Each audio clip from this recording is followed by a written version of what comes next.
All right, let's talk about something that's, well, it's pretty profound. We're going to pull back the curtain on the invisible scripts and the unconscious patterns that can secretly run our lives, especially when it comes to our most important relationships. I mean, really think about it. Have you ever had that feeling where you're just stuck?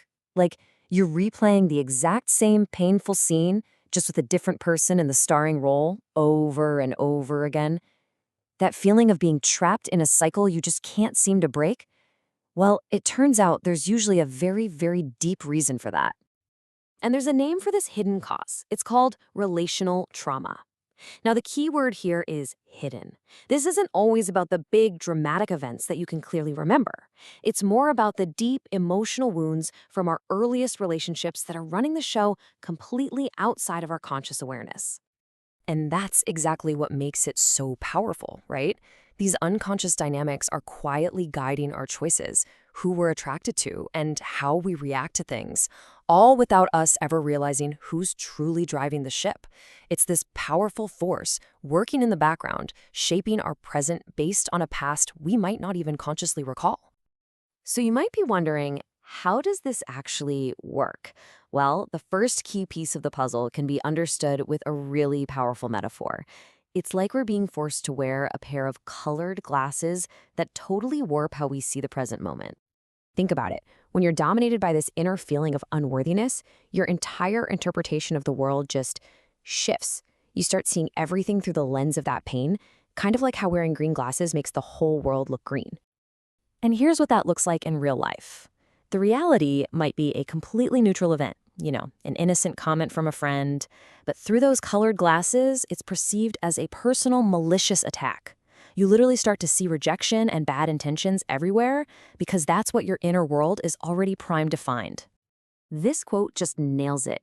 It explains why the reaction can seem so completely out of proportion to someone on the outside. For a person carrying these wounds, even a small, innocent comment, what he calls a mere gust of wind, can trigger a massive wave of pain because it's poking at a raw, unhealed injury. Okay, so that's part one, distorted perception. But the second mechanism, this one is even more bizarre and counterintuitive. It's called the repetition compulsion, and it's our unconscious drive to actually recreate the painful dynamics from our childhood. Now, this isn't just self-sabotage for the heck of it. Your psyche actually has a goal here, believe it or not. It's trying to bring that old trauma back to the surface so that this time around, it can finally be resolved and healed. It's like a misguided attempt to get a different ending to a really old story. So how on earth do we find the perfect person to replay this painful story with? Well, it happens through this unconscious key lock dynamic. See, as kids, we adapt to our environment. We might develop a victimized self-state to cope with, say, an oppressive figure. But at the same time, we internalize that other side, the oppressive dynamic. So as adults, our key, that wounded part of us, is unconsciously scanning the world for a lock, a person who perfectly fits the other side of that original painful dynamic. That old saying is actually incredibly profound when you think about it in this context. It's not really about blame, it's about awareness. If you keep finding yourself in the same painful situation again and again, it's a huge signal to look beyond just blaming the other person and to start asking, what is it in me that is so drawn to this dynamic? That question, that's the first step toward taking your power back. So, now imagine what happens when you put these two powerful mechanisms together. You've got the colored glasses of distorted perception, and you have this compulsive drive to recreate the past. What you get is a powerful, painful, and relentless vicious cycle. It literally becomes a self-fulfilling prophecy. Because here's the thing, our internal state isn't just a passive observer of our lives. Our deepest beliefs and feelings are actively shaping our external experiences, and more often than not, they end up confirming our absolute worst fears. Let me show you how that cycle works. Okay, so it starts inside with a core feeling of, say, worthlessness. Then, step 2, the colored glasses kick in, causing you to perceive a totally neutral action as rejection.